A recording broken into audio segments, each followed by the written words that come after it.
Era Vargas, governo provisório, de 1930 a 1934, vamos aprender mais sobre esse período neste trabalho feito pelas integrantes Ana Lívia, Laiane, Lívia e Yasmin Caloura. Então vamos começar apresentando o Getúlio Vargas. Bom, Getúlio Vargas, ele foi um nome muito importante na história recente do Brasil, sendo militar, advogado e político, subindo até a presidência.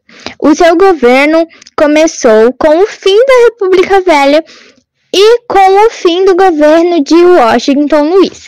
As características desse governo vão vir logo após. O governo provisório, durante a Era Vargas, apresentou diversas características marcantes. Dentre elas, destacam-se a centralização do poder com a tomada de iniciativas pelo Executivo para enfraquecer o Legislativo, a adoção de medidas anticrise para minimizar os impactos da crise de 1929 na economia brasileira, a criação do Ministério do Trabalho e a ampliação da legislação trabalhista, visando ampliar os direitos da classe trabalhadora, a ampliação da burocracia com a criação de novas instituições responsáveis por áreas essenciais do país e a habilidade política de Vargas para negociar apoio das dissidências oligárquicas e dos tenentistas, que eram contrários às oligarquias. A Revolução de 1930.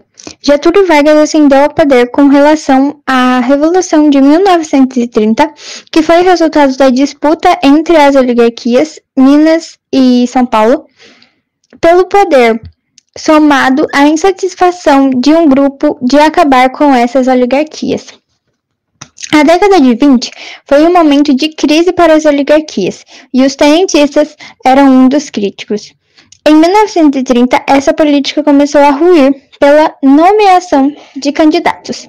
Washington Luiz, que era o então presidente, deveria nomear um mineiro. E o favorito era Antônio Carlos. Só que ao invés disso, Washington Luiz nomeou Júlio Prestes, que era paulista. Isso levou ao rompimento da aliança Café com Leite.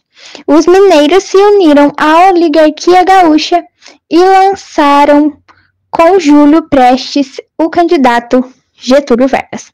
A chapa de Getúlio Vargas tinha o nome de Aliança Liberal e seu vice era João Pessoa.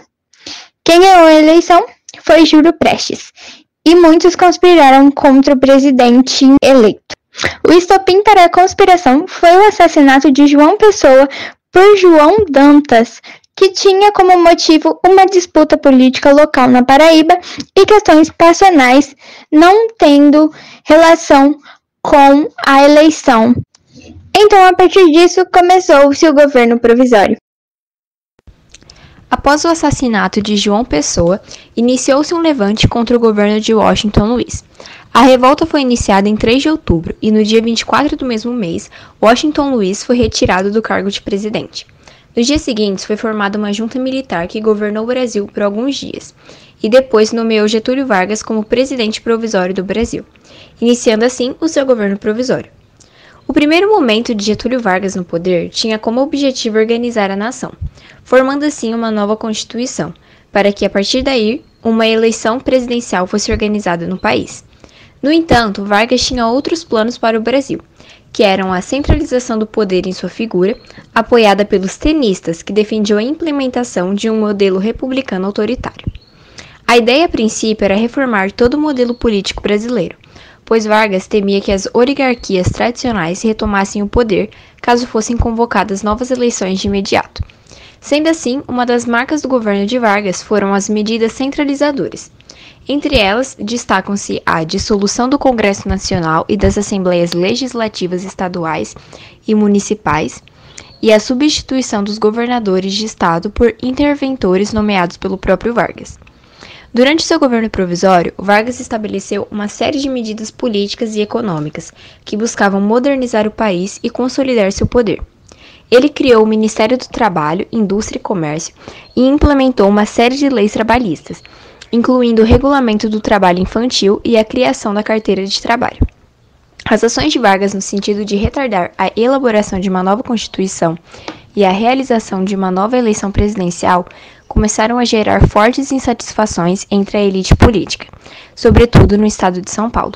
Para conter essas insatisfações, foi promulgado em fevereiro de 1932 um novo Código Eleitoral, que possuía determinações consideradas modernas para a época. Algumas das determinações desse novo Código Eleitoral foram a criação da Justiça Eleitoral, a adoção do voto secreto, a imposição da obrigatoriedade do voto, o direito de voto e o direito de se candidatar às mulheres maiores de 21 anos. Além de que, com a criação desse Código Eleitoral, houve a redução das fraudes eleitorais. A Revolução Constitucionalista de 1932 ocorre devido às medidas tomadas por Vargas que não foram suficientes para diminuir a insatisfação dos paulistas com o governo.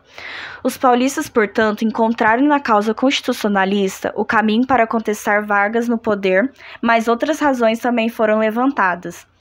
Os paulistas estavam insatisfeitos com os interventores, que eram nomeados para o Estado e exigiam um interventor que fosse paulista e também civil. Havia também a questão cafeeira, uma vez que Vargas tornou a gestão do negócio do café responsabilidade federal. Isso ocorreu com a criação do Conselho Nacional do Café em 1932. Tudo isso motivou a insatisfação do estado de São Paulo, e um movimento de oposição foi ganhando força e tomou áreas de separatismo. Os paulistas esperavam ter o apoio de mineiros e gaúchos, que também estavam insatisfeitos com Vargas, mas quando a rebelião iniciou-se em 9 de julho de 1932, os paulistas lutaram sozinhos. Essa rebelião de São Paulo recebeu o nome de Revolução Constitucionalista de 1932. Houve considerável mobilização da sociedade paulista, havendo também o alistamento voluntário e mulheres doando joias para que elas fossem usadas na aquisição de armamento. A luta, porém, não durou muito e os paulistas foram derrotados após 3 meses de luta e em 1º de outubro renderam-se ao governo. Vargas tomou medidas energéticas para prender e exilar as lideranças do movimento, mas também cedeu a algumas reivindicações dos paulistas. Assim, foi nomeado um paulista e civil para a interventoria e foi prometida pelo governo a realização de eleição para a formação de uma constituinte em 1933. O governo provisório foi encerrado quando a nova Constituição foi promulgada em 1934. A nova Constituição inspirou-se na Constituição alemã do período da República de Weimar, que consistia em um período de transição na história alemã entre 1919 e 1933, em que o sistema de governo passou de uma monarquia para a democracia representativa, sob a forma de república parlamentista. Thomas Skidmore, historiador norte-americano, fala que a Constituição de 1934 era uma mescla de liberalismo político e reformismo socioeconômico. Essa Constituição também gerou irritação em Vargas por ser bastante liberal e porque colocava um fim à sua trajetória como presidente do Brasil. Com a promulgação da Constituição, Vargas foi reeleito indiretamente presidente do Brasil, mas em 1938 teria que entregar o poder para outro político, uma vez que estava impedido de disputar a reeleição. Esse foi o nosso trabalho, espero que tenham gostado e aprendido conosco. Agradecemos a atenção!